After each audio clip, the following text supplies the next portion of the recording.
Paranormal Evidence. Tonight, see what truly exists inside the world of the paranormal. Inside. Join the discussion and review some of the best paranormal evidence captures from a wide variety of experienced and up-and-coming investigators. See and hear what they capture, where they captured it, and how they captured it. Right now on Entity Voices Paranormal Evidence.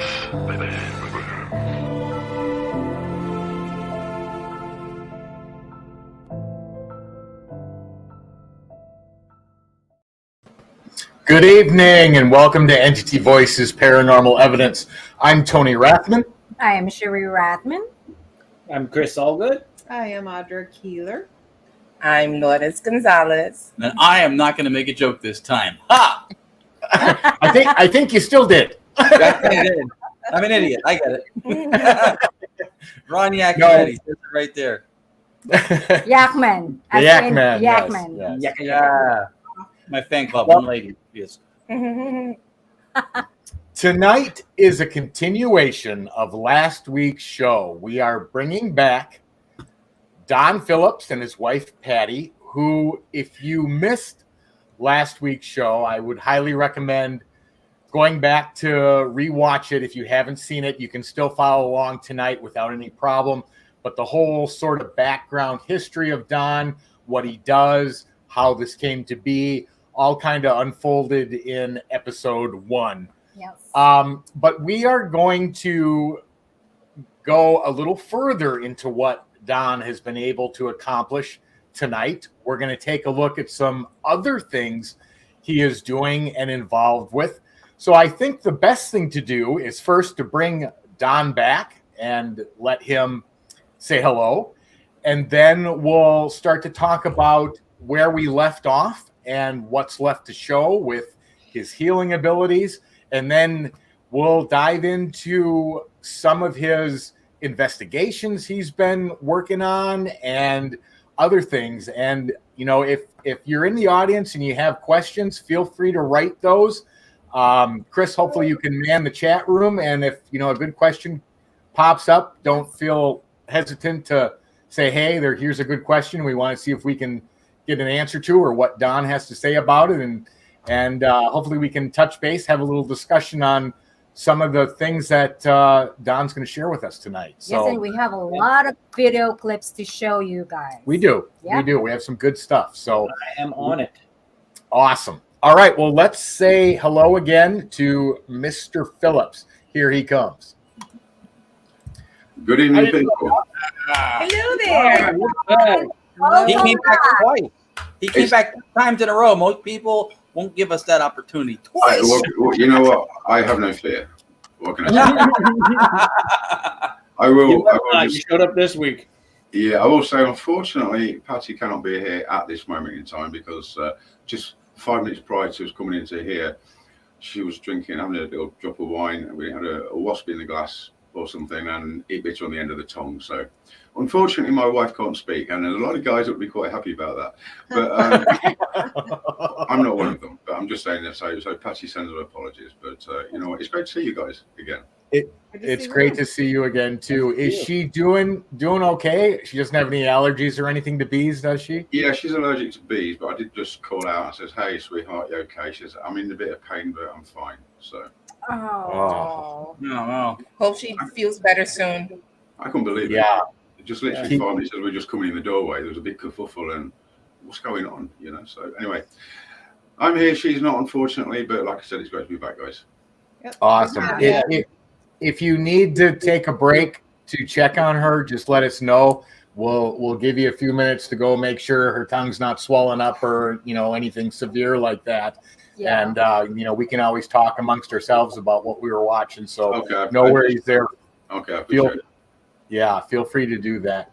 Yeah. Okay, so for our audience, maybe if you didn't see last week's show, Don covered just some amazing abilities, and I wouldn't even say paranormal. I mean, these are verging on supernatural, and we watched clip after clip of Don healing everything from mice to birds to dogs with 100% success. It's And beyond paranormal. right, it's supernatural, no doubt about it. I'm hearing a little chirping feedback. Anyone else hearing that? Yeah. Not sure where that's coming from. It's sounding Bird. okay either. Okay. Well, anyway, so Don, I guess my first question is, where would you like to start off with? I know that we did not cover the one healing that you performed on a human who was Bob. So I don't know. You tell me where you want to start. Well, we left before we did the mouse, we did the crow. We showed them clips, didn't we? And Hank's dog, that Lucy that had a stroke, we did that one. I guess the Cheyenne. Okay. Cheyenne is the dog of Jennifer, who's actually Bob's wife, who we'll be coming to shortly, who requested I try and do something with his heart, which is actually a big deal for me. So that's the first time I've touched a human. Very quick background. Cheyenne's a very old dog. I can't remember what it is that she said. The vet said she got wrong with it, but she'd been walking for quite a while with just 3 legs and one of the rear legs right up in the air. And he said that she'd never walk again on 4 legs, and she talked to an operation. Jennifer, knowing what I'd done before on other things, said, "Can you just come and take a look?" And I said the same as I always say to everybody: I will come. Me and Becky will do what we do, but I'm never going to ever guarantee it's going to work 100%, but we can try. That's all I ever say. Fortunately, to this day, everything we tried has worked 100%. This was amazing. Cheyenne literally took her hind leg in my hand. It was for about 45 seconds. She flinched. She just went walking off down the path afterwards for the first time on 4 legs. Bob came home from work and he was absolutely flabbergasted. So that's how that came about. And again, in the previous show, I'm very, very fortunate to be who I am and what I do. I do get a lot out of it, obviously. Wow. Well, let's take a look at that clip. Here it is. After hearing about my success with animals, that Jennifer asked me next time I was in the United States if I could try to help her dog. The veterinary surgeon had told Jennifer and Bob their dog would never walk on 4 legs again. He had sustained a very serious injury and was too old for an operation. I agreed to try and help. Do you remember me? Do you remember me? Michael Butt. She was a therapy dog. You good girl. Huh? She was a therapy dog. I'm a therapist. So this is Cheyenne. And, after a long time of walking with just 3 legs, Cheyenne was now able to walk on all 4s. Have a good. So this is Cheyenne. When we came out to see Cheyenne before, problem was she could only walk on 3 legs and showed in that one right up here. She had a torn cruciate ligament. She had a what? Torn cruciate ligament. Oh, she had a torn ligament. Mm-hmm. And she's too old to do surgery. That makes it even more significant then, wasn't it? Because now she's walking with it. Now she's when it's torn, they won't put any pressure on it. And now she's putting pressure on it. Can you bring her back? I'm trying. So just get this right. It's still torn, but now she's putting pressure on it. Yeah, so she's walking with it, so she's learning to live with the tear. But ordinarily, she wouldn't be walking on it with that tear. She would be like this all the time. Yeah. Wow, that's quite... Like she was when you got her. When I first She was bouncing on 3 legs. Call her lucky. That was an amazing difference when I was somewhere and I came back. Because before she was holding it. It was right up here. Yeah. Wait, it was that instant, wasn't it? And when you did it, she was putting pressure on your hand.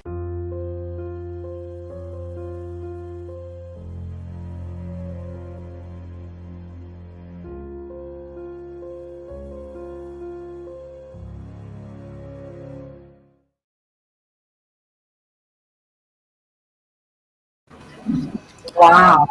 That's really cool. It's pretty incredible when a veterinary surgeon tells the dog owner that their dog's never going to walk on 4 legs again.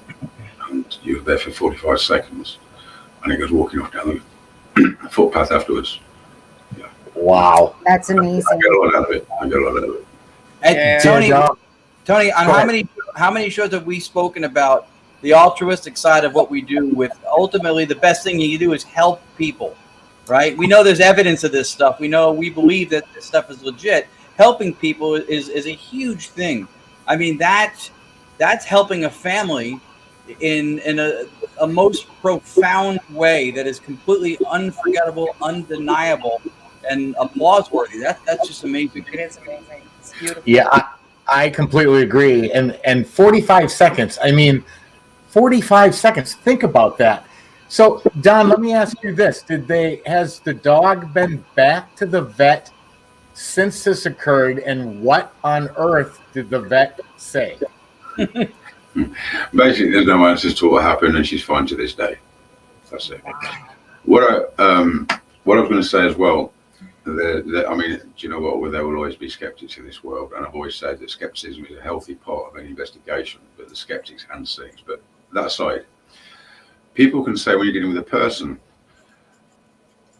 it's suggestion, it's this, it's that. You know, you cannot tell a dog, a bird, a mouse, or anything that it's going to feel better in about 45 seconds. You cannot suggest to an animal it's going to feel better. That's awesome. That's a great point. Very much. So, I mean, I guess that also, you're right. I mean, the animal doesn't know what's happening, is not aware of what you're doing, but to be able to only walk on 3 and then instantly after start walking on 4 clearly shows that, you know, whatever method that is and what you're doing is working. And that's just incredible. So we've seen you heal a mouse. We've seen you heal a crow. Yes. We've seen you heal 2 dogs now. And then you started to talk about the woman who was in the video and her husband. Do you want to start to explain that? Jennifer and Bob are a couple of life's wonderful people, and I have a lot of empathy for them and compassion, as you do with people you care about, and that is also part of it. Okay. So after that, in between there, I don't know if you got a clip there with Tim's dog, because after Jennifer said about Bob having articulate something, fibrillation, and the hospital could not. This is a hospital. We're talking about a hospital that has got drugs and all the modern technologies. They couldn't get his heartbeat below, I think it was 150 beats. That puts him at a great risk of having a heart attack at any time, even if he's just sitting still. So Jennifer said, Don, this is in light of what had happened to Cheyenne. Can you come in, see if you can do something with Bob and help Bob? I did have to think about this for pretty much a day, because this is a person, this is a person's heart. I still don't understand, and I'm being truthful, how I do what I do. I know the source of it, and I know my union with Becky and kind of how that works, but I don't know when I'm doing this, what am I actually altering on a physical level within a body, or is can it not always be good, but if it's the wrong kind of thing in the wrong place, can it cause a problem? Like if someone's got a bad heart and you start doing this, is that necessarily a good thing or a bad thing? So this is a person's heart, you know what I'm saying? If I was doing this and he had a heart attack, how am I going to be for the rest of my life? Thinking I caused that, whether I did or whether I didn't. Right. So I asked Becky, I said, Becky, I'm not nervous. For some reason, I've never done nerves on anything. I'm not a nervous type of person. But I did get concerned, and I said, Becky,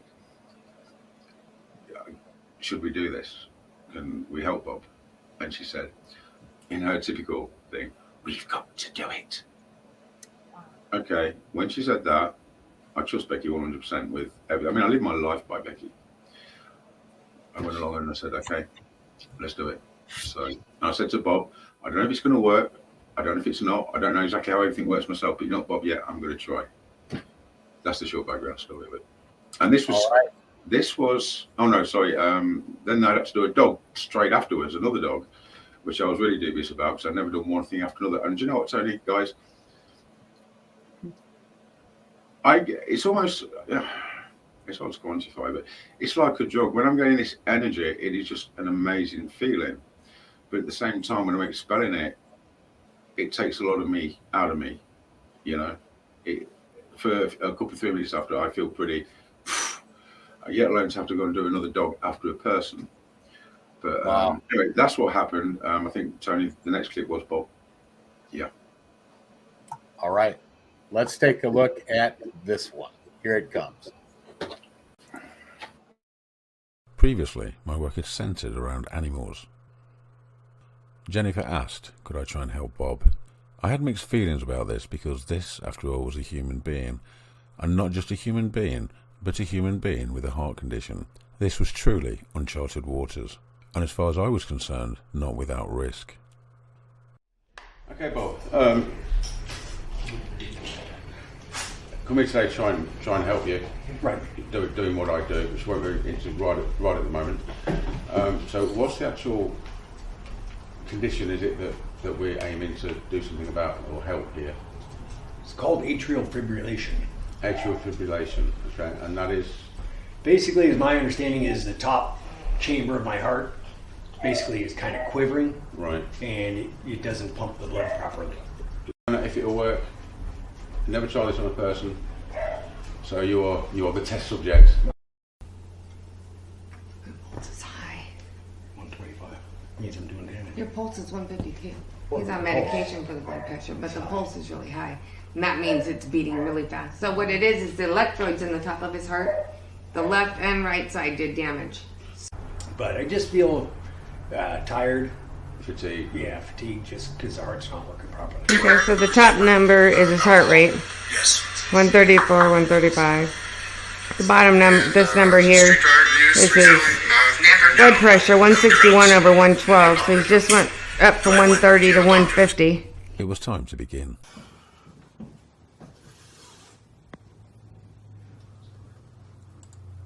At this stage, we had no idea of the effect that this would have on Bob, and if it would actually result in anything at all. This was the first time I'd ever tried this on a human being. I'm going to check his pulse. Okay. So Bob, how are you feeling right now? Better than I was before we started. You're beating normal. It was now time to turn to Becky to see what she thought. I switched on the recorder. The immediate response from Becky was a very encouraging, "We've done it."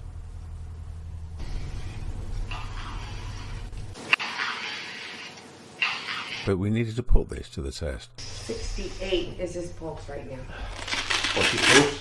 68. 68. Good. That is like friggin'. Oh my god, I can't believe that's 68. That's incredible. From 154 was the highest that I saw it registered to 68.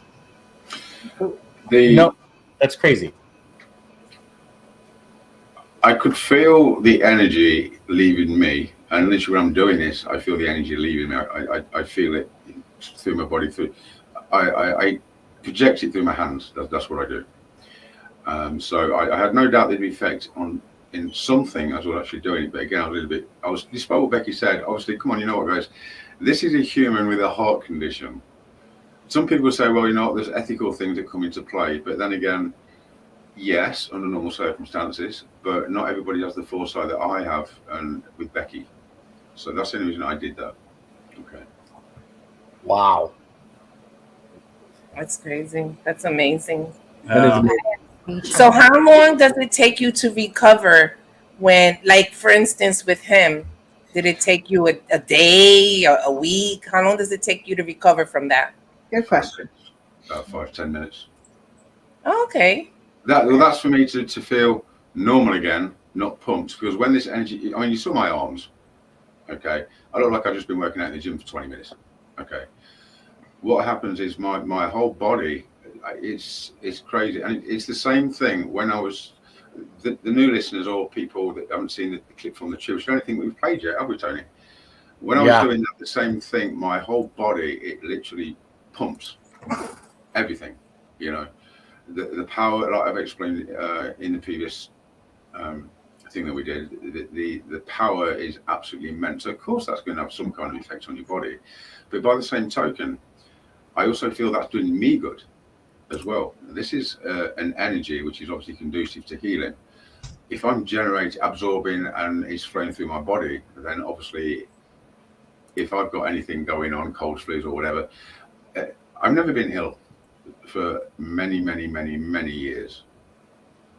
Wow. And I actually, do attribute that to this that I do. I think it's beneficial to me as well as the person. I have a question for you, Don. Have you ever used your own ability on yourself? That's it. I don't remember trying. It's a possibility. I may have done at some point and forgotten, but nothing springs to mind. Okay. The other thing that, mankind's got to understand, the paranormal is not woo-woo. We can learn so much from Becky. I mean, I come in a fortunate position.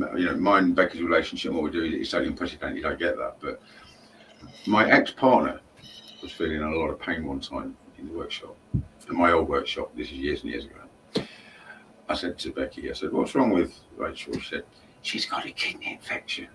I said, you can see that? She went, yes. Patty, several months ago, she was very ill in bed. And I said, what's wrong with Patty? And she said it was a lung infection in her lungs, both lungs, or left lung or right lung. Anyway, whichever one it was, she got it spot on. So Patty went to the hospital afterwards and they actually confirmed that's exactly what it was. It was a chronic lung infection. So what I'm saying is, I guess in order for Becky to be able to help me to heal people, first of all, we need to identify what the problem is and target an area. I know people say it's the dog's leg or it's Bob's heart, and all I can do is this. But I guess Becky knows what's going to happen before it happens, and I also believe that she actually knows the result of that. Wow. That's a very powerful thing. That's a very powerful thing. I saw a question from the audience that Chris popped up. They asked if you can draw energy from objects. I don't know. I've never tried. That's the truth. I mean, why?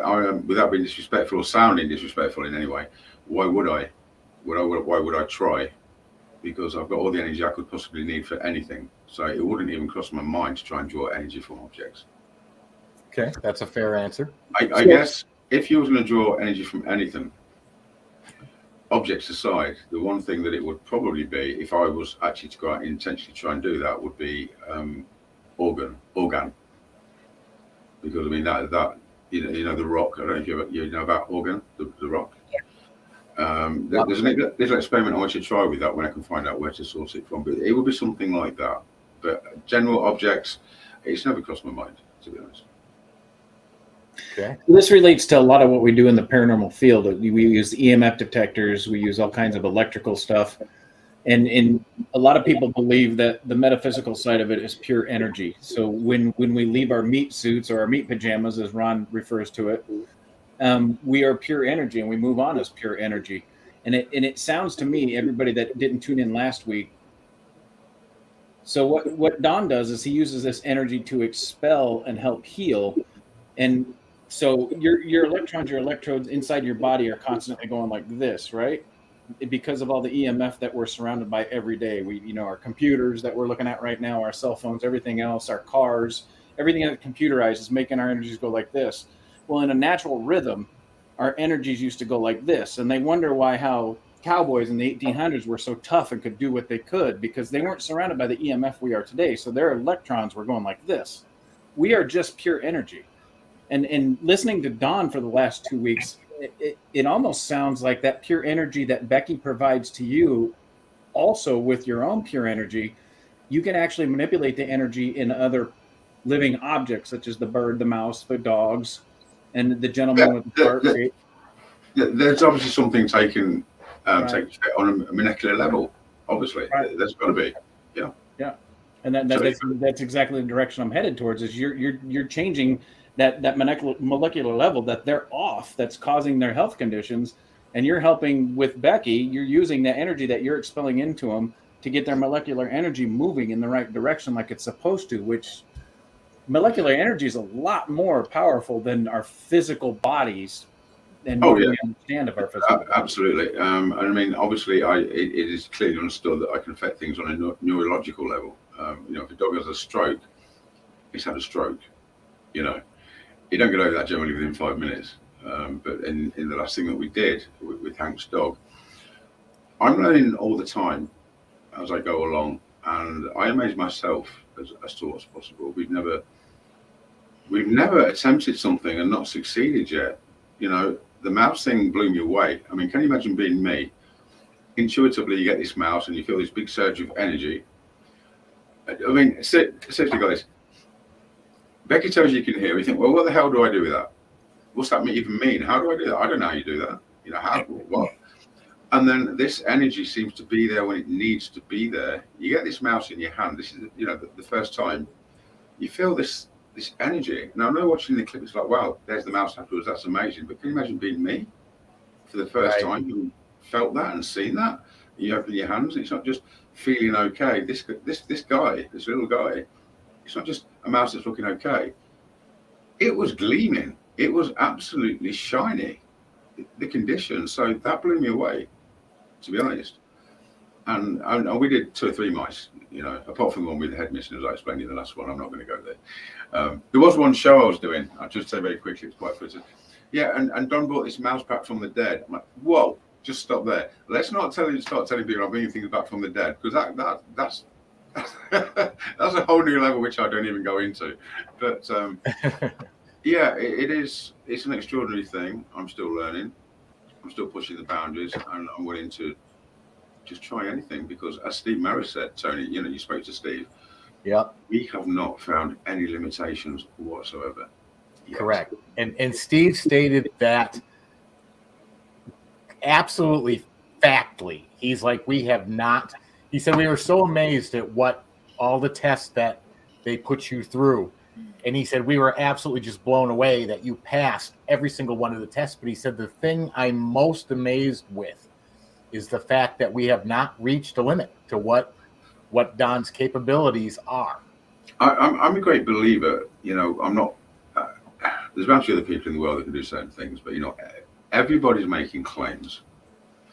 And sometimes people go for testing and say, "Oh yeah, well it don't work like that. It's not worked today because of."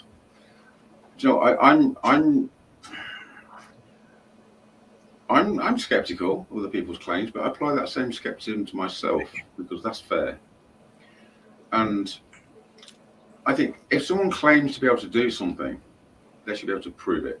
Period. No ifs, no buts, no maybes. You can do it or you can't do it. Well, with big claims has to come big evidence. I mean, Yeah, and you know what? I'm totally down with.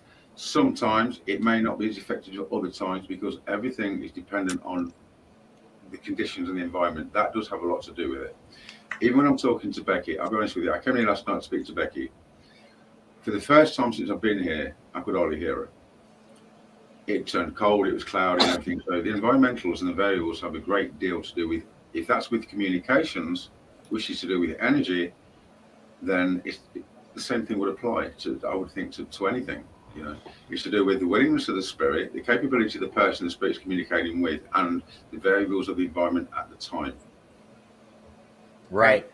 You know, the other thing, and I've heard you say this to me time after time after time, so I'm curious based off of what I'm about to say, but you always say it won't work if you have any doubt in your mind, it won't work. How long did it take you, like the very first mouse or the first interaction you had where you saw results, how long did it take you to be able to say, oh my God, that worked, I can do this? And when did you stop doubting yourself? I never stopped doubting myself, Tony. So I never doubted myself in the first place. And the reason for that, and that's not an arrogant statement, that's because I didn't know what the hell was going on. I didn't think, oh, I'm going to try and heal this mouse. That's what I was saying earlier about it being intuitive. I didn't think, let's try and heal this mouse. I just took this mouse, put it in my hands, and that's what happened. So I never had no doubt, any doubt, as to whether it would work or not. I didn't get time to think about it. Right. And obviously, that being a success, and you know, like I say, you've got to be there at the time. If it's actually you can feel that energy, you can see that result. It's different to being there to watching it on video. Right. And obviously that just instills confidence in you straight away. It's like, wow, Becky was right. Wow. No ifs, buts, or maybes, no doubts. The next thing comes along, you're totally down with it. But what I said to you, Tony, in a chat that we had a while ago is, I'm not going to go over what I said last time, but human beings are defined by what they're taught and who they're told they are. No. You are spiritual beings existing within a vessel. This is a shell. The only constraint of your mind is your mind and what you've been taught as to what is possible and what is not possible. Once you can free yourself of that, then anything is possible. You will believe it, and if you believe it, it will work. It will happen. Just to retract that slightly, if you've got, like I said to you before, you've got 20 people in a race, and one of the guys in the race believes he's going to lose, he's not going to win. Mm-hmm. Your only limitations are your mind. Anything is possible. We're not living in the world you think we're living in, and you are not who you are. This is a man-made world with many distractions, and you are who you are taught to be. Yeah. Anything is possible, Tony. And that, the one thing that jumps out at me, and this is one of the reasons I love this second episode of these two, is that a genuine skeptic, and they've heard me say this a million times, a genuine skeptic wants the truth. When somebody says that this stuff is not possible and they don't believe in it, they're a believer. They're just a believer in an opposing paradigm that thinks none of it's possible. But that's a belief system. Yeah, Ultimately, data is king. And Dom, what you do, especially some of these instances we've seen evidence of, is irrefutable. Data supports it. So when somebody turns their nose up at that and says that's a bunch of bull, that's bias. That's not an open mind. That's not an assessment. That's like evaluating a fish by its ability to work a calculator. It's not a feasible scale to check it whatsoever. Also, that's not being skeptical, that's being cynical. The two things are totally different. And the amount of skeptics, that's right. Skeptics, they're not skeptics, they're cynics. They've got no right to even be in the subject because there's no room for cynics. Yeah, that's an excellent point, Don. And the other thing that really stands out is that I don't know of anything that you've done that can't be literally proven with the effects. I mean, even like just the short, tiny clip we saw of Bob. I mean, you saw the reaction to the pulse, to the heartbeat drop in a matter of seconds. I mean, you have the scientific data to back all the tests, all the things that you've done. I'm also an honest guy, Tony. That I know. Bob, eventually the situation went back to its previous state. Bob did actually end up having some kind of electrical therapy on his heart or something to get it sorted. But that doesn't take away from the fact that what we did had an effect, and it lasted a little while. Okay. Now, under normal circumstances, I could have probably gone back to Bob every day for a week and done the same thing, and it may have totally remedied it permanently. But there's two different things here. There's treating the symptom and treating the cause. Right. They are two totally different things. Yeah. In the I think with Lucy and Hank, the dog had a stroke. We did that 18 months later. There's been no repercussions from that. That's fine. Cheyenne, 2 years later, whatever, she's fine. And also there's Tim's dog. I spoke to his wife maybe 6 months ago. She said, thank you for what he did with the dog. He's just extending his happiness. He's still fine. So obviously some things is a permanent fix. Other things may require me to do it more than once. I don't know, because I've never had the opportunity to have to revisit and do something. Right. And then there's the other thing. There's the molecular level where some things can change, and obviously they do in the case of the dog, etc. And then there's other things where it's a case of taking away the pain. Sophia, Pipsqueak as I call her, Paddy's dog. She was on the floor and a big dog fell on top of her and basically squished her. She was in so much pain, if you touched her, she would snap at you, and that's not Sophia. So I said, you know what, let me try this. I did the same thing to Sophia. Straight away, she was fine. By the time we got to the vet, you couldn't find anything wrong with her. Wow. And we went to a store on the way back, and I waited in the car, and Patty went in, and I said, Becky, what happened with Sophia? Did we just take away her pain? And Becky just said, that is correct. So there's different aspects. There's a lot of different variables, different aspects of this. Some things we can alter on the molecular level. Other times you're just taking away the pain. Paddy might come in and say, "Donkey, give me a blast on my tongue to take away the bee sting." Hey, I don't know, But so yeah, I mean, I've always been honest. I don't understand it 100% myself. All I know is that it works, and everything has worked 100% up to now. And I hope that will continue because, as I said in the previous show, I just feel that's a life worth living when you can do such things. Agreed. Completely agreed. Chris, can you pop that question back up? Because I think that was it's a great question. So Donna wants to know, what if Becky goes away and stops communicating with you? Does that concern you at all? And then she says you're amazing. But thank you. I appreciate the question as well. And it's a good one. I passed worrying about Becky disappearing on me a lot of years ago, and she actually did one time for a week. Now this is absolutely incredible. I was on a really one of the worst cases actually in Northampton in Leicestershire. Was on the way there. There was me, my ex-partner, and at the time a team member in the back of the car. And we're driving along, and I suddenly felt this blast of energy, and I pulled over. I said, and I didn't even have a recorder with me. I said, Becky, can you imagine being in the car with a guy, two of you, and in the car, out of the air, you hear this. It's Edward. Can you imagine that? It's Edward in a human voice. It's Edward. There's nobody else in the car.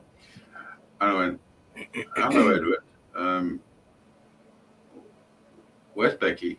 He said, and Steve Merritt knows about this. Steve Merritt has been documenting me for a long time. He said, Becky had to go away. And I'm thinking at the time, bullshit. Becky would not do that without actually saying to me, hey, I've got to go away for a while. So I said, okay, so away from Edward, he mentioned this cemetery, which always makes me curious. And apparently Becky had asked him to help me while she was away. Now, Becky never said anything to me about that. And that's why I didn't actually believe him. I thought, yeah, okay. Yeah, you know what, I'm nobody's fool. And then he went on and on and on and on. And I said, okay. Went to this place. This woman, I mean, Tony, I don't like to use the word demonic. To me, demonic is not a thing. It's good, others bad. Because there's many variants of bad, as you know. And such forth was the fact that this woman, social services was involved. This woman actually took her family in the middle of winter, moved to another person's house, freezing condition of living in a tent because they were so scared to go home. I got there, Tony. It was crazy. Wow. It was absolutely crazy. So Edward was pretty good throughout, and his vocal abilities were very impressive. Over the next several days, I spoke to Edward in my workshop in my old place. Yeah. Okay, this guy's good. The case I just spoke to, I'd like the opportunity to actually discuss that on another show at some point. So I said, Becky. Becky was nowhere. I couldn't get nothing from Becky. I'm like, what's going on? Because Becky's with me 24/7, as you know. And bear in mind, Becky's been with me now 11 to 12 years, which is totally unprecedented in itself. And then it was several days later, I said to Edward, Edward, when's Becky going to come back? This was on the recorder, I pressed play. This little voice came on in a kind of playful way. She went, did you miss me? I just said, Becky, where have you been? Now this is the kicker. She said, I had to go to heaven. Wow, that's a big one. I had to go to heaven. That's huge. I thought she went on vacation. Yeah, she's been on vacation. She's probably in an SUV, Tony, camping somewhere in Arizona. Sorry, camping somewhere. Yeah, she went camping. She went on vacation in heaven. The point of fact is, these guys will use words we associate with, like heaven. It does not necessarily mean it's our interpretation or depiction of what a place is. But the fact she had to go somewhere and she used the word heaven, and I was pretty blown away by that. Because then I started asking questions. Heaven? What? Heaven's a real place? I mean, I'm not going to get into that right now. But anyway, yeah, to answer your viewer's question, she did disappear one time for that week. And apparently she had to go quickly. She didn't get a chance to tell me. Edward took over. She came back. And she's been... But that's the only one time that she ever left me. That's amazing. That is amazing. Hold on, guys. I have a very important person. Yes, you can come in. Shall I help you? Yes.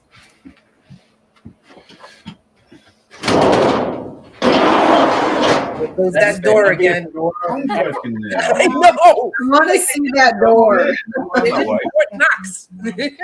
Sounds painful. Okay. I got stung in the tongue. Yeah, I told them I'm that. not allergic to bees. I'm allergic to wasps, and it wasn't a wasp. It was a bee. Oh, that's good. Oh my God. Oh, okay, good. Ibuprofen, and Hi, Patty. hi, and it hurts like a. Oh, yeah. Oh my God! You know how many nerves are in your tongue? That would kill. It was in the bottom of my glass, and I went like this. And it went. I haven't been stung since I was little. To anyone that doesn't know, your new viewers or whatever, this is my wife, Patty. Hi, everybody. Yeah, I thought the same thing. Stung in the tongue. Oh, God, Poetic and painful. Let me see. Let me tell you. Keep your tongue out. Yeah, I'm gonna see it. Oh my God! A live demonstration, Don. That'd be there really you go. cool. That would be awesome. Speaking of which, Tony, I don't know if you all that can play maybe later on. We have got a demonstration of that, haven't we? That I sent you. Yeah. Demonstration. I was in here one night with Becky and the guys, and I was, oh my God, I look slaughtered. I'm so tired. You have no idea. My eyes are like That's a normal thing for him. And I just to show that I can affect guys in a good way or a bad way. And one of the guys went, I could feel that. Yeah. So, I mean, Tony, we can play that later on. That's fine. But again, it's substantiation. Anyway, it's clear. Give me a kiss. No. Yeah, it's great to. No. You don't want a healing no, kiss. because All right. Well, it is great to have you back on, Patty, and so glad that the sting was definitely a bee, not a wasp. Not that either one is fun to be stung in the tongue by, but no, that's an unusual not thing. Allergic to, so that's a plus. But I was saying to the guys that maybe your tongue will swell up and you may not be able to talk, but Oh, that would really disappoint me. So what I would like to do next, before we move into sort of the next subject that Don's involved with Becky and the adventures and the paranormal investigations. I mean, this stuff's going to blow your mind. But I would like to talk about, since our last show on last Monday, what Ron and Lourdes did the next night. And I have a clip for that, but I'd like to let Ron and Lourdes just kind of give an explanation of the clip I'm going to play. So why don't you guys go ahead and tell because this clip is amazing. Yeah. At least I think it is. We appreciate that. So first, let us start out by telling people that we did this with the utmost respect. If we were not truly astounded by the gifts, the abilities, and the personal strength of character, the type of person that Don Phillips is and has shown us that he is, we would not even have spent any time doing this. But we see the genuineness in what he does. We see the data, and we don't need to be convinced when we see something that looks legit and we know is heartfelt. And so we wanted to, as a part of a united front with what we all do, we wanted to see if it was possible, as amazing as it is to interview him, if any kind of a miniature interview with Becky was at all possible. Now, for people watching, this is not something that's going to be routine. We're not looking to appropriate a contact. What he has is special, and it should stay that way. We're not in any way suggesting that anybody try to mimic or do that. This was something we purely did out of love and respect, because we were genuinely blown away by what it is he does, and it's special. Can I interject there? It's important. Absolutely. I said to Tony, I need to check with Becky that was Becky. Okay. Yep. Becky said, and this was last night. I did a video. I'm going to put it on YouTube. Becky said, "It was me. It was." I knew it. I knew it. Yeah, I know that's a big deal. Now it's a big deal to me because throughout the 11, 12 years I've been with Becky, there's been several people trying to ask Becky questions. She won't even respond. Me, Steve Merritt, and Chris was in a cemetery, part of a documentary that we've not actually done anything with, to be honest, with Leslie from Little Tubby Castle.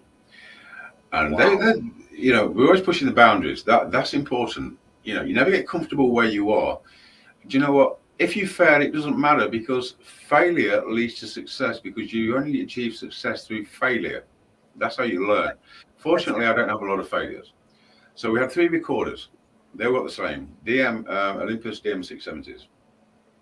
We was in the cemetery. I asked a question. First of all, I asked a question to any spirits that was in the locality. My recorder out of all 3, exactly the same make and model and settings, was the only one that achieved a result, a reply, a male. Then I asked Becky a question. She replied. She only responded on my recorder. All was recorded at the same time, only mine actually achieved something. So I was curious about this when Tony sent me this video clip.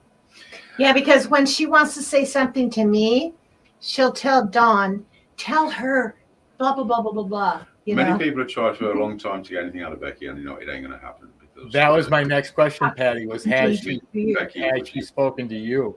Which is totally exclusive, and I mean that in a literal sense, for reasons I'm not going to go into. So I did actually say, she said, it was me. Next question, Becky. Okay, interesting. Why? Not a problem with it, but why? Because it was to do with validation. Because now is the time of truth. I've been around a lot of years in the UK where a lot of my time has been wasted. I'm in the US now. I'm in the right place. It is the time for truth. We are going to make some waves. We're going to piss a few people off along the way.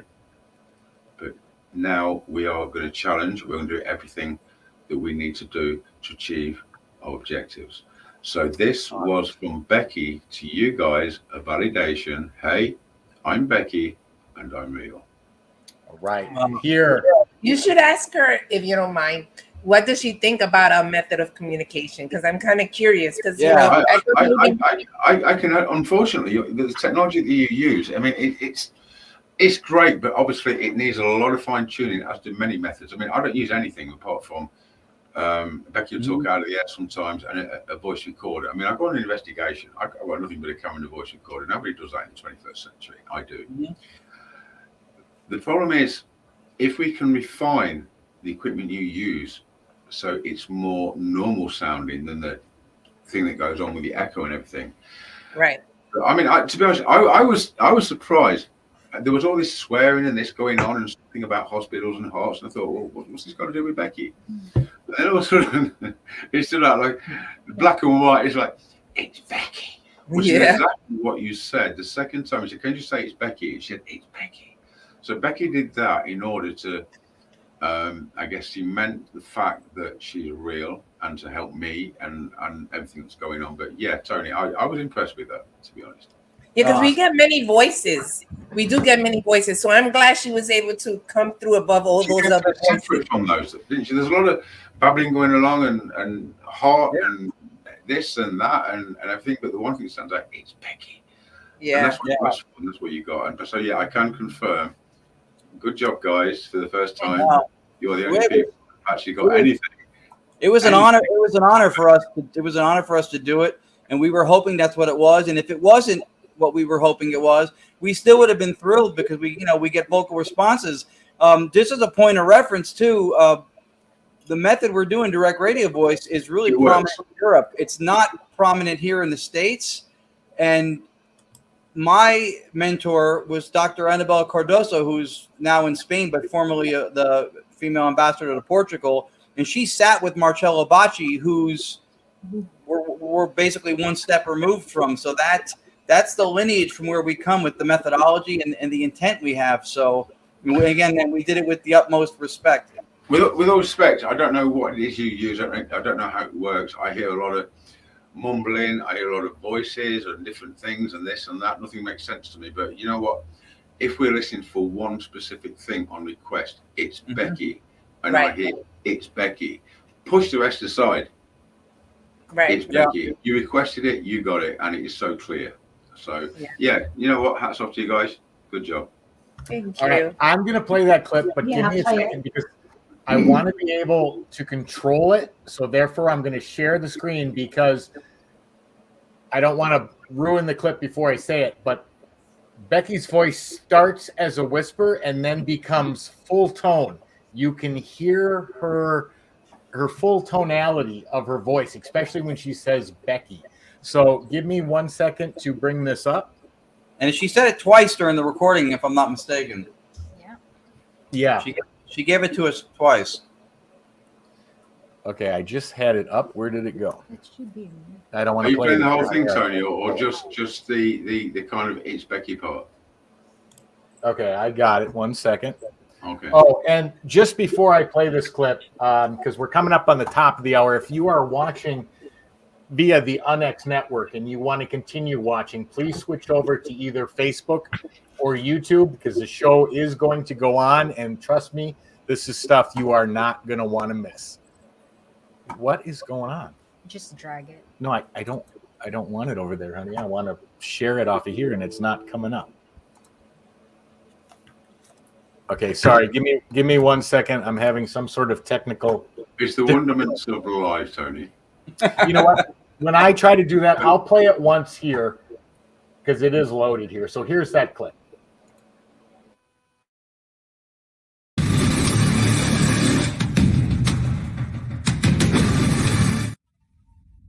One week ago, on our podcast, Entity Voices Paranormal Evidence, we had the opportunity and privilege to interview a gentleman named Don Phillips. Don's mediumistic capabilities, his abilities to heal, to affect matter, and much more were beyond staggering and to us quite impressive. A lot of what he does is said to be done in concert with an energy or an entity lovingly referred to as Becky.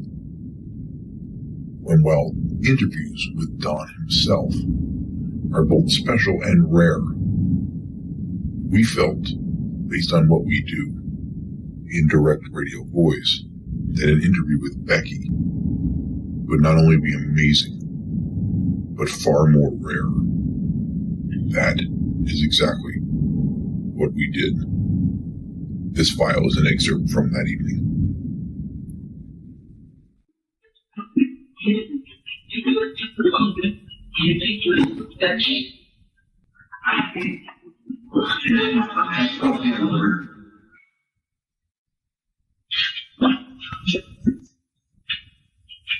It does change a little bit, not that, but different.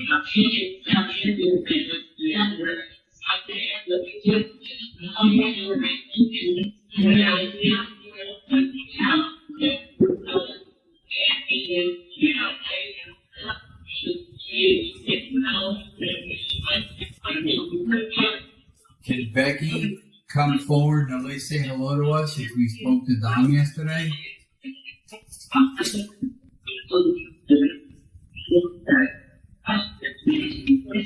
Possibly? Okay.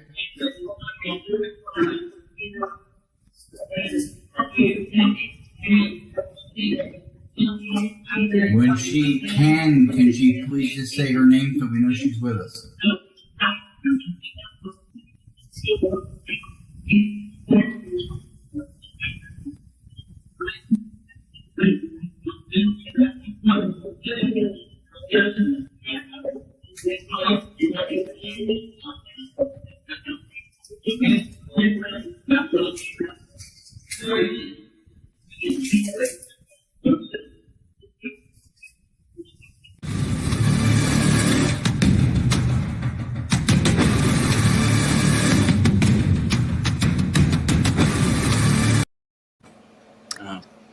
Wow.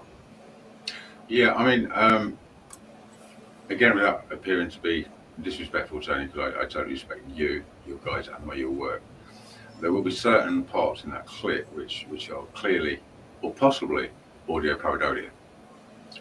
But the It's Becky, without doubt, is there. And so is some of the other stuff. I'm not saying the rest of it's not. But yeah, you did a good job, guys. Thank you. What I particularly like about it is that so many things that we had talked about on the show were referenced, and they weren't necessarily referenced from Becky, but from the other spirits that were communicating. The things like the mouse and them saying mouse. Yeah, I mean, and do you know what, as well, Tony? You know, I have to be skeptical of what, even when I'm playing a record back from Becky sometimes. Sometimes what you think you're hearing is not necessarily what you're hearing. You know, that audio pareidolia. I mean, Right. That's how it works. I mean, that's not a secret. You know that, and you'll agree with Right. that anyway. There are certain things within that sequence that are obviously clear, and other things that would be, you know, kind of. But you know, at the end of the day, we're all doing the best that we can. But yeah, the It's Becky was that was definitely there. And to be honest, Tony, I wasn't expecting it to be there. When you sent me that track, I was like, yeah, that won't be Becky. Even when I heard it, I'm like, that won't be Becky. That's why I had to say to Becky, was that you? And she went, it was me. I was impressed at that point, very impressed. Because that's awesome. I hear stuff, people doing this and that, and certain other people who we know what we're talking about. We're not going to mention the name, but they fake a lot of shit. I'm not suggesting you do for 1 minute. But I don't know, I understand your technology. I don't know how it works. I don't know what voices I'm hearing, how they're supposed to be generated. But like I said before, when you ask a specific question, can you say it's Becky? And you get It's Becky pretty much straight afterwards. Right. You can't dispute that. It's there. Yeah. It's there. It was. It sounds like it was. It's Becky. Mm-hmm. Right. It's completely clear. It's completely audible, and it's not one where you have to second guess what you're hearing. So, but to explain.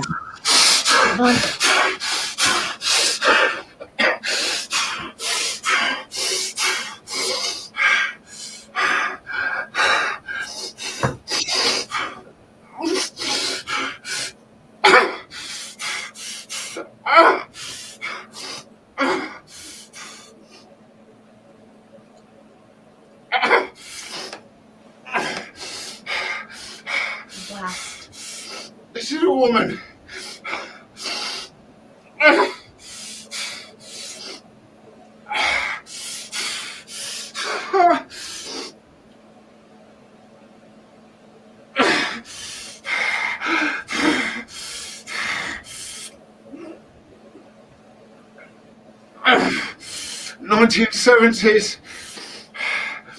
She's been killed. She's at a party. There's a guy with long hair. He's asked her for a lift.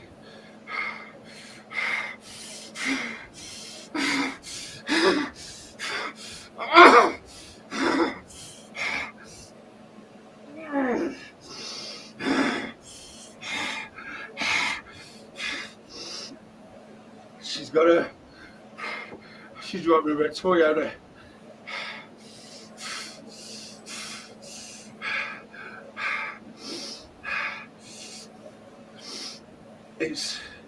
She said it's unsolved. Help me. Colorado. I've got to get out of here for a second, guys. Just bear with me. Sorry.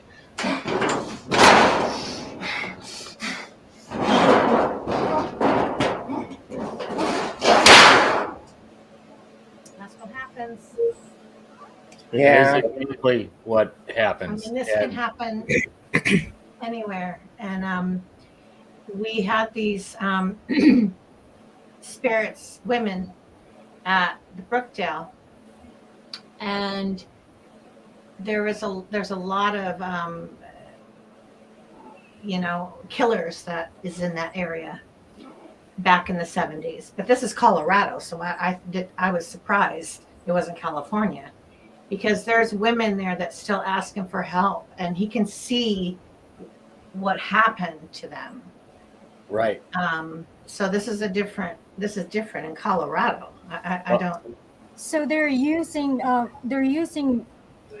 Dawn's body when they're trying to reach out or need some help. Probably they're using Dawn's body. Well, And they just- are, And the thing is, usually these women have never been found, and they're fine on the other side. It's just their family and friends don't know where their bodies have been. So they want to tell their story. They want to let people know what happened.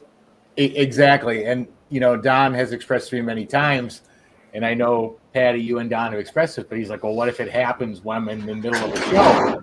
We were talking about Don, just let it occur. But Don has actually located bodies, like hundreds, maybe even thousands of years ago, but has the ability to do that. Yeah. Okay, so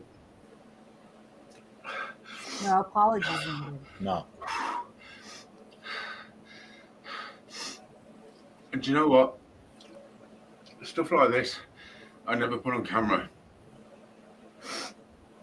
Normally. But do you know what? Sorry about this, Tony, but you know what? Fuck it. Right. It is what it is. Yeah.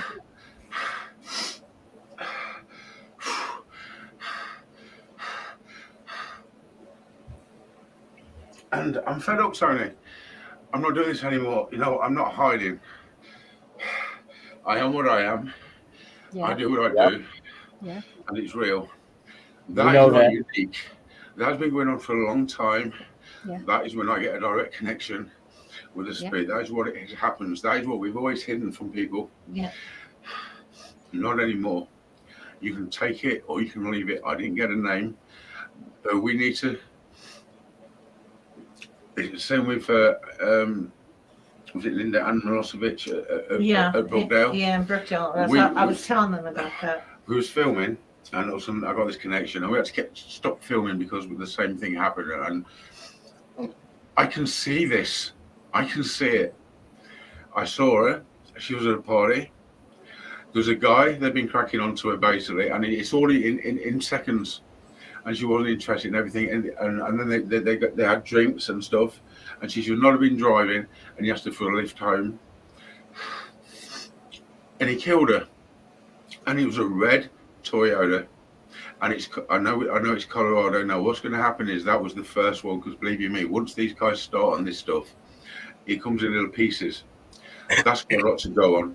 What we need is a name, we need a year, and then we can look at this. And do you know what? You said the 70s, so. Sometime in the 70s. I'm thinking it was in 1974. But do you know what, Tony? I had the same thing in Brookdale, and Sheriff Tim said I got resources in the Sheriff's Department to uncover this, because this woman had been missing for so many years. And before I got back there, they actually, the last thing was, she was telling me about a reservoir or something. And before I got back there 2.5 years ago, because we was going to go back and incorporate the show's resources, and I mentioned reservoir or something, and she did to me. They've actually found some bones in a reservoir.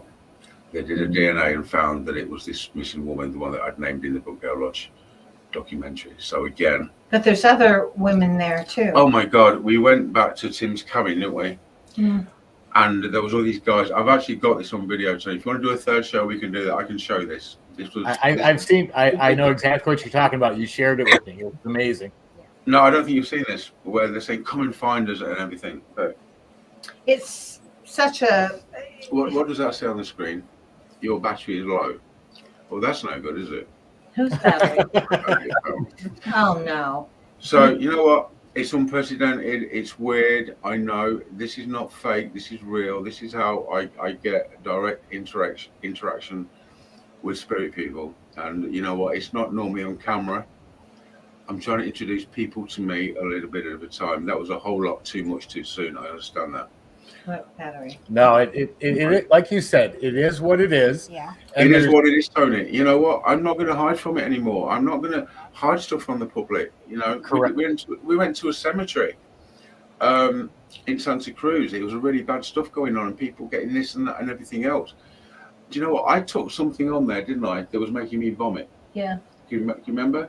Yeah. These guys that was I with me was remember. actually seeing things, looking around the trees. Black figures, like Little black minions figures. looking around the tree And everything. and And do you know what? At that point, we was filming this, and I said, you know, just before this happened, I knew something was going. I said, cut the camera, and we did. Yeah. Because a lot of stuff is not. Science don't understand it. The public don't understand it. There's so many people out we there. shouldn't have cut the camera now, though. Do you know what? Think Now I would about it. use that footage. Yeah. There's people out there and they're faking shit all the time, making these claims.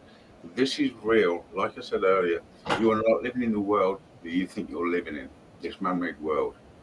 So, do you know what, Tony? Now I'm in the US. The gloves are off. People will see me for who I am and what I am and what I do, and they can take it, they can leave it, they can do what they want with it. I don't care anymore. So Don, so when that happens to you, does it feel like you're like in a time slip, perhaps? Like if you're actually there, or do you see it like a movie? Like how? I see it as I'm looking now. I see it. Okay. I see it. Yeah. And so your batteries, those are just going to go off. It is going to go off any second. So, guys, just talk among yourselves. I need to make sure my power's connected to the laptop. So, for people that don't understand what they've just seen, you can tell that is not fake. You cannot fake that shit, right? No. You cannot fake that reaction on your body. You just cannot. And if you would be close to him and look at him, I mean, his tears, his eyes are. That, you know what? It is. It, like I said, it is what it is. And it doesn't matter what I say, what I explain, people. And we were in a 7-Eleven, People you are know, not walking going to through, understand it. and he crossed. Let me sort the battery out. Yeah. Okay. And he did that. And Don, I'm the while one you- that usually pulls him out of the public's view, so they don't think he's having like a heart attack or something. You know what I mean? Right. And I'm Right. like, Don, get in the car, get in the car. While you guys fix your camera and get your battery hooked up, let Don know I'm going to play the Brookdale Lodge intro because I think that's where we're going to go next, and it'll be I guess it's only 1:31, but it'll give you a little bit of time to and then we can talk about the Brookdale Lodge. So here's the Brookdale Lodge intro clip. We're surrounded by a world of many mysteries. One of those mysteries is the afterlife. After many years working in the UK, I'm now travelling America to help others unlock mysteries, investigate hauntings, and prove another place of existence is very real. And sometimes events of the past can survive into our future. I'm Don Phillips, and you are watching American Supernatural Uncovered.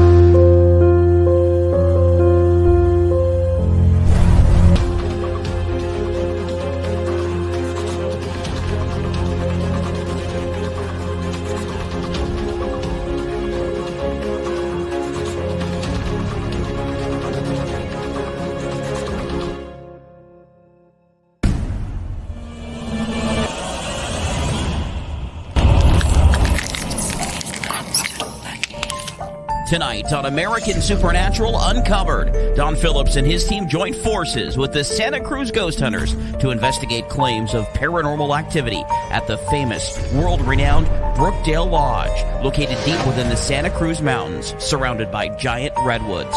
The lodge has long been associated with paranormal activity. Are there still past guests who refuse to check out?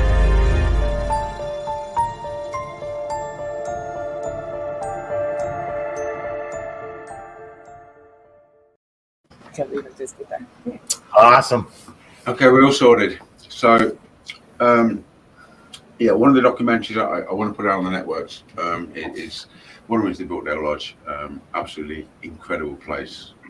It's world renowned for what it is. Owner Pravin Patel, absolutely fantastic guy.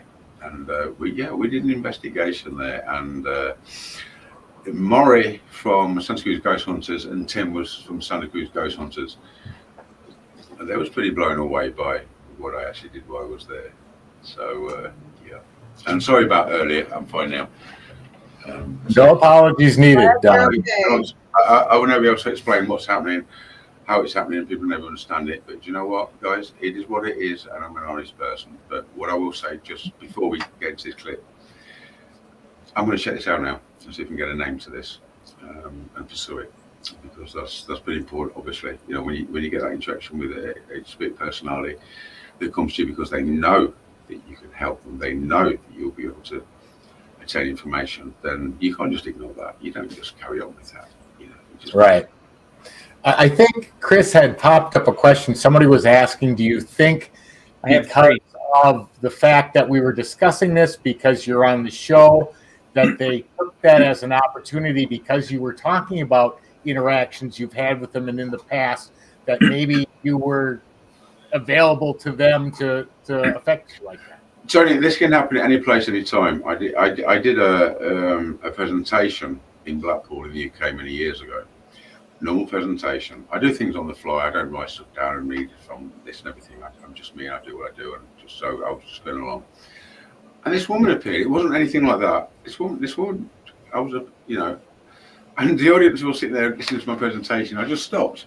I took my recorder out of my pocket. I said, "I've got a lady with me. Yes, sweetheart.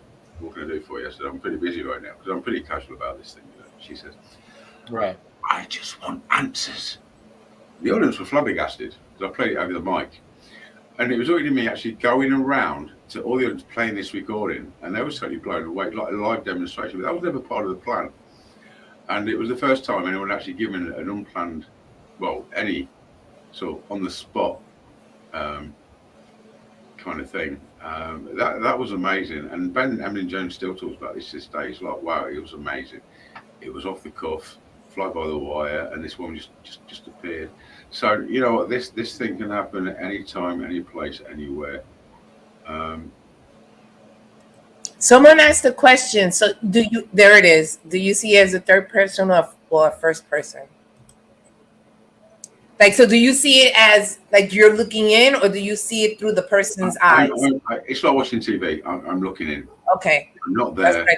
I am looking. In fact, you know what? I'm gonna tell them this because you know what? I don't care anymore. What? We had a raccoon. Oh, a wow. massive raccoon. This was 2 nights ago. A couple of nights ago, walking along the fence. No problem. Now the thing is, Steve will tell you. Steve's known me for many, many years. Steve Merritt, who the guy did a lot of experiments with. I've always had these periodic, just flashes of something for 2, 3, 2, 1 seconds that don't mean anything. A man and a woman talking in the kitchen. Like, what's that even mean? You know, and I can be driving, I can be doing anything, and it's just bang, it's there. I got quite emotional because the first time I realised it was in real time. We did the whole raccoon thing, didn't we? I filmed him on the fence. Mm-hmm. And it was sometime afterwards, I'm sitting there talking to Paddy Lawson, and I got this 2 or 1 or 3 second thing in my mind, and I could see this raccoon, the other side of this tall fence, exactly where it was and what he was doing, to the point I took my phone and put it on video. I didn't even look over the fence. I just pointed in the direction. I pressed record. We played it back. There he was. There he was, exactly where I said he was. And that was, to me, the first time I realised that what I was seeing was actually in real time. And that was, for me, a total mind blow. I got a bit emotional, didn't I? Not a lot, a little bit about it. Because I said it I think I said in the last show that I had these little flashy things. I don't know what they mean. They don't mean anything. But obviously, to me now, it proves it's not something made up in your mind. It's a thing. And I'm getting stronger incrementally, aren't I? Mm-hmm. Along the way. And to me, this is a pretty new thing. It's been going on for a couple of years, which didn't make any sense. But that was the first time I actually saw in real time something that was taking place, which I could actually show on the camera. It was incredible. I don't know what's happening with me, guys. I don't know. I just know that everything that's happening with me is to do with spiritual sense, with Becky and whatever. And as Becky would say, it's for the better good. The better good. She always said, it's for the better good. So there it is. Has Becky ever disclosed to you? Because I mean, I think we all share the opinion that what you do is not only amazing, but important and extremely valuable. So being in the meat pajamas, as Chris referenced, I say, you know, for a period of time, has Becky ever disclosed? Are there others? Will there be someone who will take the torch when your time on this plane is done? Because good question. Yeah, it is an excellent question. That is a really good question. I've never asked. I don't know. Do you think the torch will be handed to you? The thing is this, I'm not even going to go there, kind of. But if I was to say to Becky, why have I been selected to do what I can do? There's a lot of people on this planet. And everything. She'll give a certain answer, which I'm not even going to put out. But if anyone ever finds the answers to that question, that is from Becky. That is not from me. It's a powerful thing. I'm here for a purpose, and it is only through shows like this, Tony, we can get the message out and people realise what is actually possible. I know not everyone is as fortunate as I am, because I've got the whole goddamn lot going on. But you know, I embrace that. And I appreciate every single goddamn day on this planet, whether it's a good day, whether it's a bad day. I don't care, because you know what? We wake up in the morning, every day is just a normal day. How many people have done that? Gone to work, had a car crash, boom, they've gone. You've got to appreciate and love the people that you love, and you have to embrace every single goddamn day, because no matter what age you are, you think you've got years left and everything. The truth of the matter is, you really don't know if that's your last day, last week on this goddamn planet. That's right. You've got to appreciate every single day that you live on this planet. And I'm really trying to do that, but it's really hard. that was my next question. Mold you into a certain way. We take things for granted by human nature. That is what we do. But that was my next question for you, Patty. Was how long did it take you to adjust to this occurring on a daily, weekly, however time it occurs basis? But when he does what he does, right? I mean, how when you first met him in this, you know, you started to see this, and you know, I'm not going to go into detail, but I know the stories. I know what happened with Steve and the tree and all that. How long did that take you to get comfortable with, to just accept it and say, okay, this is what it is? Well, you know what? The weird thing about it is, I accepted it right away. It didn't scare me. So many people have said, aren't you scared? You know, like some friends and relatives. Aren't you scared? Right. No. I have a choice. I was scared one time when I saw this really weird thing going on. Oh, that thing in the cabin? The thing at the cabin. We were at Tim's cabin. I'll tell them. No, you tell them. You tell them. This is my story. It's your story. we were outside, you know, and of the cabin, and we were just kind of looking around, and all of a sudden, Don saw this light. My back was to it, and he saw this. We were just having a kind of a drink of beer, weren't we? Yeah, and he was like, well, "There's a weird looking thing, like light thing," and so I turned around, and from outside the cabin, it came, and it was like this. It was about 20 feet in front of us. Yeah, and it was doing this, and it was skinny, and I was like, okay, forget it, and I went. Oh my God! In the cabin. Within a second, this woman I was gone. like, okay, that was the cabin, weirdest thing I've ever seen. Forget it. And I locked him out there. And when I came back out, he was laughing his ass off. And I'm like, that wasn't funny. But, you know, he's not scared of anything. And occasionally when I see something that's not quite, that's a little bit weird. Okay, let me elaborate on this. This is a big confession, guys. I took a Viagra. You didn't see that one coming, did you? Oh, God. Okay, let me take I didn't see that one coming. No, let me do this. We don't want to see that one coming, Don. Right? I know that I needed one. I'm just saying. So I come across this Viagra, and this night I thought, I'm going to give it a little pop. And it was a couple of hours later. We were just outside drinking, and okay, we got a night planned, and I thought this will be interesting. See if it, you know. The thing is, this Viagra, it makes your eyes do something where you see things in blue. Blue, and especially seems extra strong. I was just outside talking.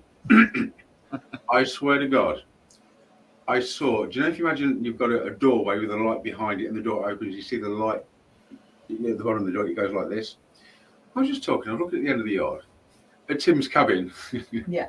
Tim, I know you don't know this, but you know what you do now. And I saw this thing like a door opening and light being let through. I said to Patty, wow, I've just seen like a door opening and a light coming through. Blue.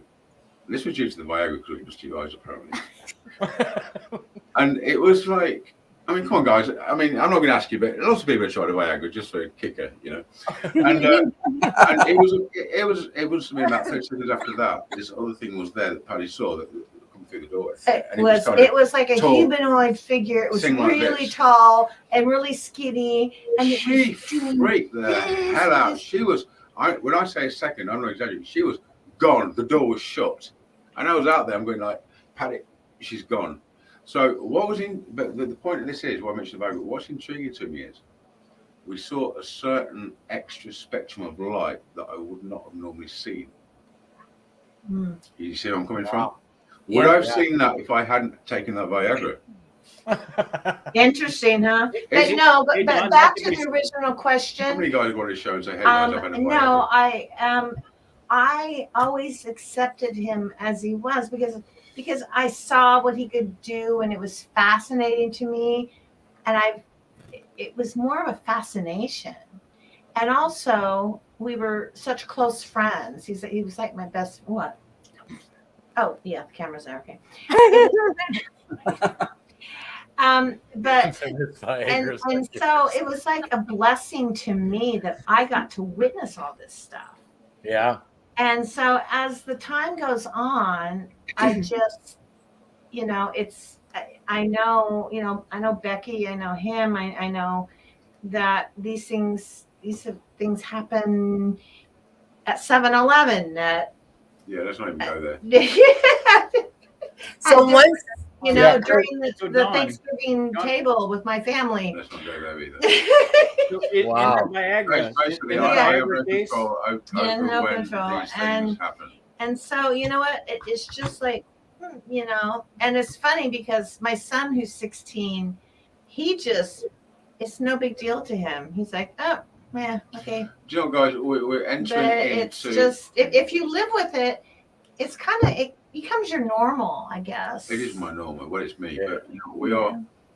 Me and I think Chris had a question. Okay. So in the Viagra case, Don, do you think that might have been Viagra Padilla or what? Padilla. Was that spectrum No, of light I caused actually by think the I actually wonder whether I'd have actually seen that if I hadn't taken the Viagra. Of light which we cover. And then something came through because I saw it like instant after that. So this is stuff we don't put publicly. Wow. I think Anthony Cinderella has Did you say on yes, hey, I had a you did. Viagra and saw a monster? Did I say that? Yeah, I saw it. All right. I'm never going to live that one down. But Yeah, you know what? we are running at the hour and a half mark, so we don't have a lot of time left. Okay. But first of all, can you put Anthony's question back up? I know the answer to this, but I want Don to answer it. But he says, does Becky ever warn you about any danger you might be in? Totally.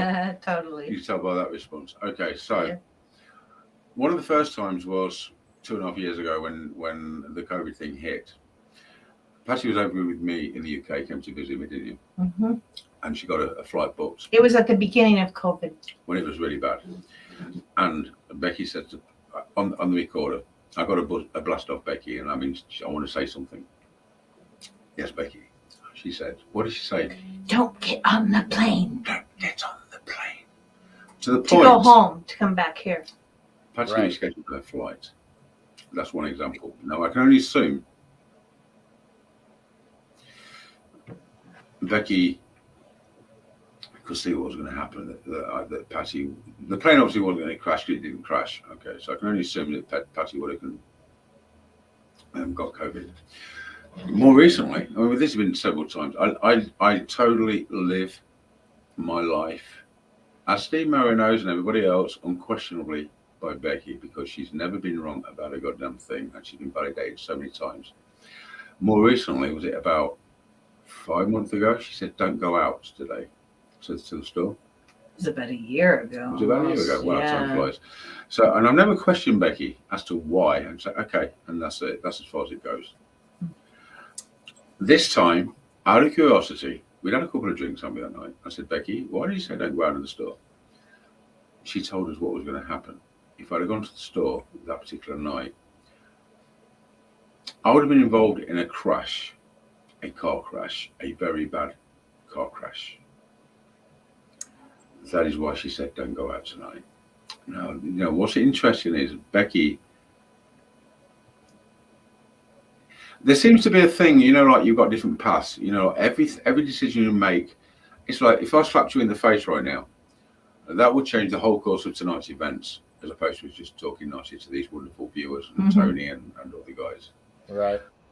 Becky seems to see these different routes and divert me from one route to another. The reason I didn't go out that night, and I went out every night, didn't I, to the store, Fred Meyer's, actually. This one night she says, don't go out tonight. Okay, I just didn't. And it was it a couple of months after we asked her why, or a month after or something? Yeah. She said there would have been a crash and it would not have ended well for me. So to answer your question in short, yeah, Becky, yes. Wow. Yeah. That again is an amazing thing. One time we were walking through the airport. Oh, the laptop. The laptop. Oh, and my we went through God. security, right? And his really expensive laptop. £1,200. Yeah. That's pounds, not dollars. He accidentally left it. No, they didn't pack it. They They put it didn't. back. Yeah, that's right. So as we were walking towards the gate, Got a she blasts. And then he immediately knew what she was talking about. And he goes, my laptop. So we rushed back. There it was. There was. Wow. I live my life by Becky. Yeah. Barry Fitzgerald said in a video that I don't approve this symbiotic relationship between Don and Becky. And that's a typical response. No disrespect to Barry. Barry is an absolutely amazing guy, and his wife Donna. I love them guys. But this is all down to the same thing that people do not understand. They base everything on their perceptions. Barry can't know me or Becky as well as we know each other or what's going on, And this is the problem that I'm having trying to put stuff out to people. They don't understand. Is he a devil worshipper? Is he satanic? Is this, that, and everything else? Is Becky trapped? She's a demon. I mean, Brian Allen, is Becky a demon? Yeah, obviously she's a demon. Right. I know she's not, but I cannot portray that to people to prove that she's not. Becky's a very powerful being. But she's also very loving and But this is the other thing. When it comes to again, I'm not disrespecting anyone, it's to do with their belief systems. When people talk about angels and love and light and everything, no. It's not about love and light and everything. Angelic, let's call them angelic beings label wise for now. They can be loving or they can be the worst goddamn thing you've ever met. It's as simple as that. There's a balance. There's a balance of both, right? They don't like injustice. Everybody's in love and light and angels and everything. No, that's not how it works. These entities, which is a word I don't actually like, they are fully on this side and fully on the other at the same time. They are powerful. They can be destructive. All I'm saying is that there is a 50-50 in relation as to whatever task they're undertaking or dealing with, but it's not all angels and love and light. But they're not demons or bad. They're not demons. No. And stuff like that. All right. Well, as time ticks down here, I first of all want to ask if any of the entity voices has any questions for Don that are going through your head that you want to ask. So if you do that now. What age did you say that you met Becky? It was about 12 years ago. Oh, okay. So and that was through relatively recent. Well, yes and no, but it's still unprecedented. This was for a place, the most haunted place I've ever been in, and it was residential, and it was a portal. In fact, are we going to manage to get another third show out of this one, Tony? What do you think? It's possible. We do have a guest scheduled, so we'd have to. I would like to show that, get the picture to you of the portal. I have a picture of a real portal forming in a kitchen, a real photograph with the lights on.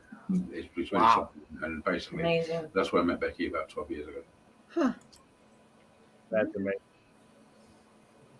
Anything else? Do you ever, like when you're healing someone or something, have you ever like put a blood pressure cuff on yourself to kind of see what it does to you? No, and this is where on the last show I said, you know what? If there's one single goddamn scientist, this is the entirety of this planet, must take this a stage further. Put a goddamn helmet on me and look at my brain. Put probes on me, and just what's going on with my body when I'm doing this? Because you know what? It is energy, therefore it is measurable. You know, in some kind of concept, it is measurable.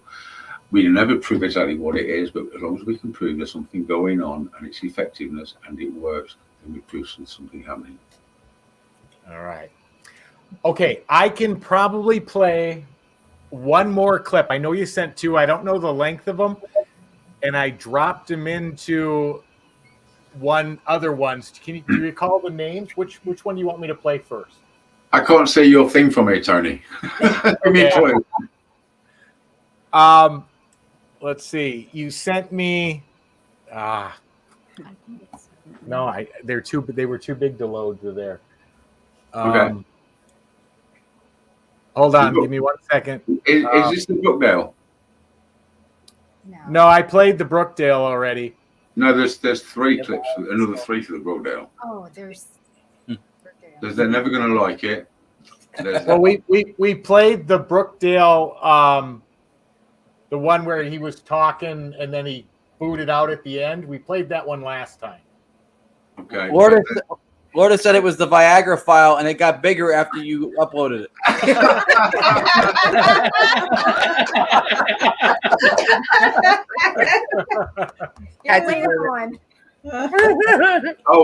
There's probably one there with Tim's dog. There's one there called Tim's dog. That's funny. No, I don't have anything labeled Tim's dog. How about real ghost caught on camera? Okay, read out what you've got there, Tony.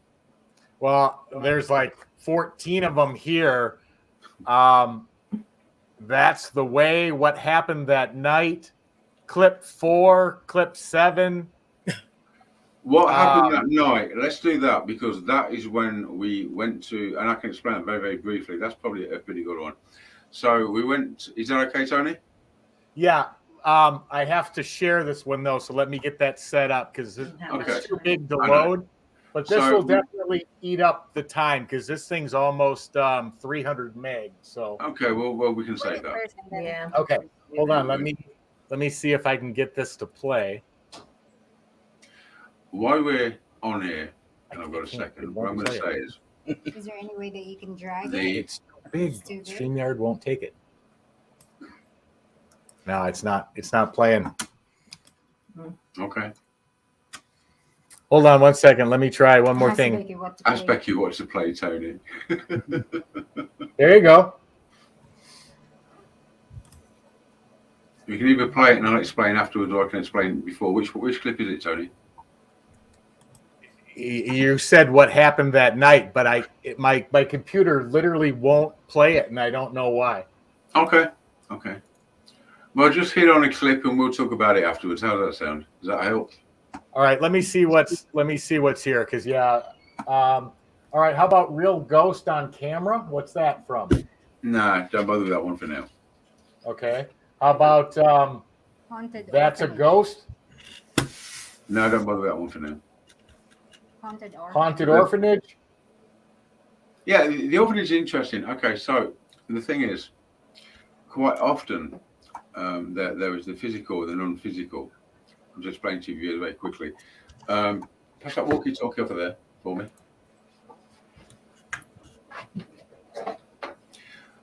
So sometimes I'll have I'll have a walkie-talkie and I'll just put it on because sometimes they communicate through that.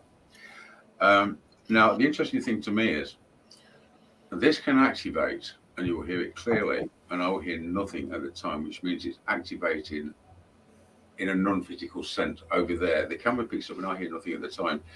This time I was at an orphanage doing an investigation with my old team from many, many years ago. And I was talking, my ex-partner came through, she says, can you come and see one of the teammates because she's not feeling very well? And I said, I'll be there in a minute. I'm just in a mortuary slab, laying on the slab, in a freezer, talking to the guys. And this guy went through the walkie-talkie, he went, "That's right." I heard absolutely nothing at the time. It was only when I reviewed it, I saw that, and I get this an awful lot. We can show more examples of this in maybe a future show, Tony, but I get a lot through these. All right, here's that clip. This now derelict orphanage in its heights was home to 450 orphan children. During World War II, it was a military hospital. As any derelict building with such a varied past, there are tales of apparitions. Okay, this is the mortuary, and this is a fridge where to store the bodies. Now, it's a bit noisy outside at the moment, but I think it would be a good idea for me to get inside of there on one of these trolleys, slab things, whatever you call them. Close the door and see if we get any recordings. Certainly, that's better. Okay, I'm going to climb inside there. I've got Jamie with me. Jamie, you can close the door. Yeah, no problem. And leave me in there for a couple of minutes. I'm going to see if I can get a recording. I'm just going to record in there now. I'll be back in.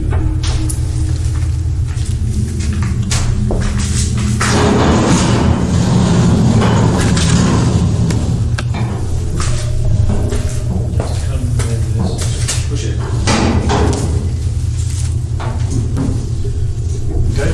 Okay, Jamie. As I lay in the place where I previously dedicated, it wasn't long before I was surrounded by voices.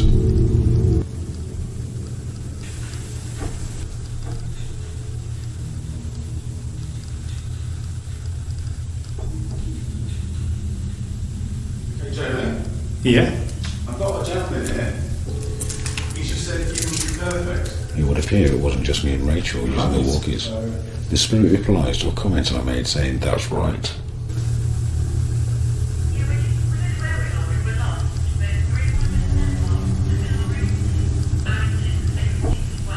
At the moment, I'm actually in the mortuary, laying inside the thing on the slab with some guys talking to me.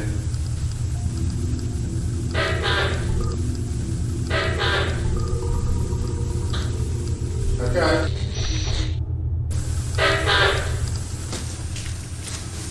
There is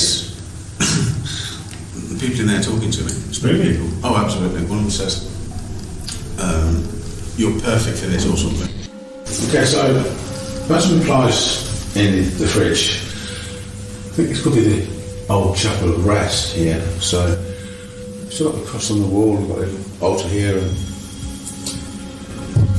picture of Jesus and things. So give this one a try. I encountered what sounded like a young girl in the chapel who proceeded to say, "Candles burn." First Massey Snowden.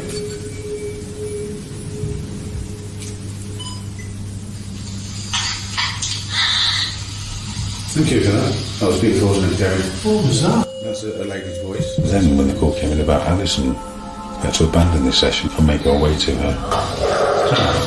That's right, George. Hello. What you say?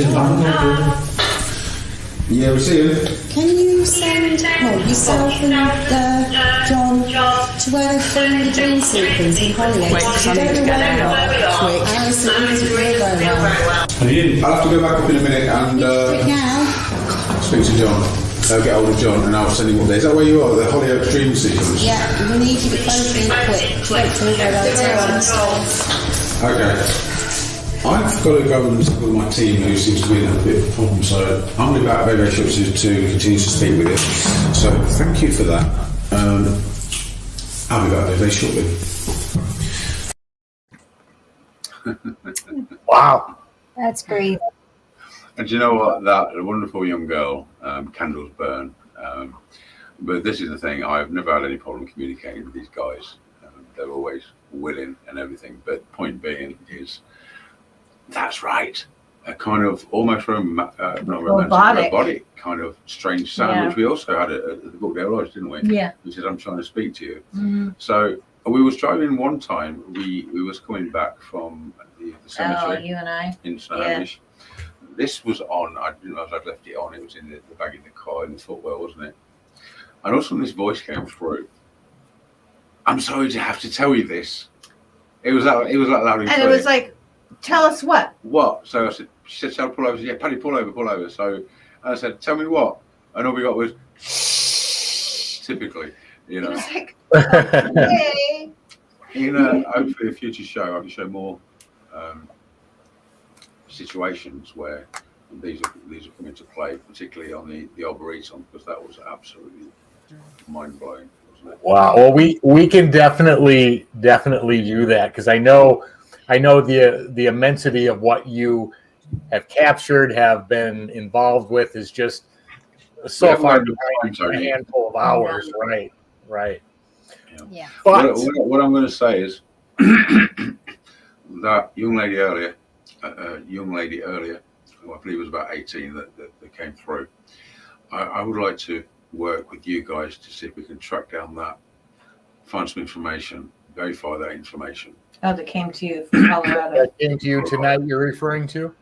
The thing that happened tonight, which normally I would hide from the public, but I just thought gloves are off. I don't Yeah, care well, this is in the 70s, so. So we'll do some research, see if we can sort that out. And you know what? If need be, we will go to you or I will go to Colorado at some point in the future, see if we can actually get this cold case sorted, because this is a real thing. Okay, is that fair? Would you like to do that? Yeah, absolutely. Yeah. All right. So, just real quickly, Don, before I have Chris give us a closing line, if people want to look up stuff that we didn't get to cover, see the different things that you've done, give yourself some shameless plugs, tell them where they can look up information on you, where they can see additional stuff you've done, and tell us what your plans are for the future. Okay, plugs, get out of your chair. Yes, sir. The Supernatural Files on YouTube. Brilliant channel. You will like it lots. There's lots of stuff on there. Also, there's the website, which has not been updated for a good 18 or 2 years, but I will get around to it. Now I'm here in America. Now relocated to the States, obviously. www.americansupernatural.com. And also, guys, the Supernatural Files on Facebook. I think that's a pretty good thing. Thank you, Tony. Can I come back now? Yeah, you can come back now. Oh, poor Patty. Poor Patty. And obviously, we can get a third one at some point. There is obviously still a lot of clips that we can play about the healing and this and that and everything else. So, yeah. I appreciate, as always, guys, your time. This is a great show. Yeah, it is. Well, I'm sure that we can.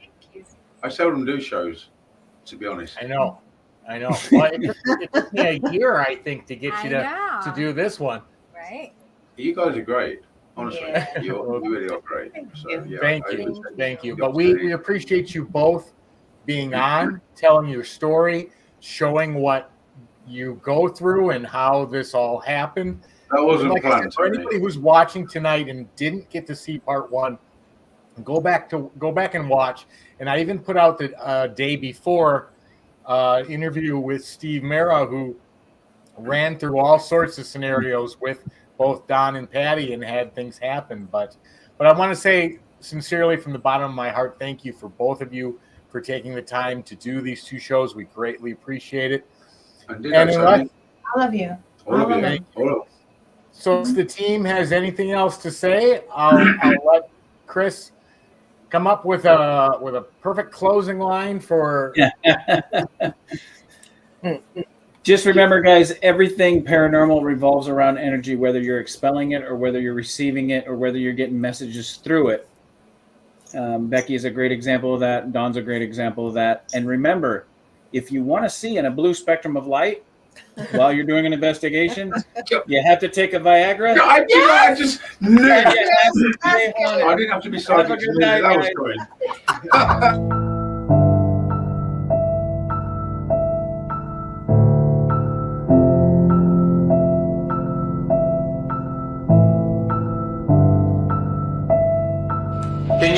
Can you give me a name? What's your name?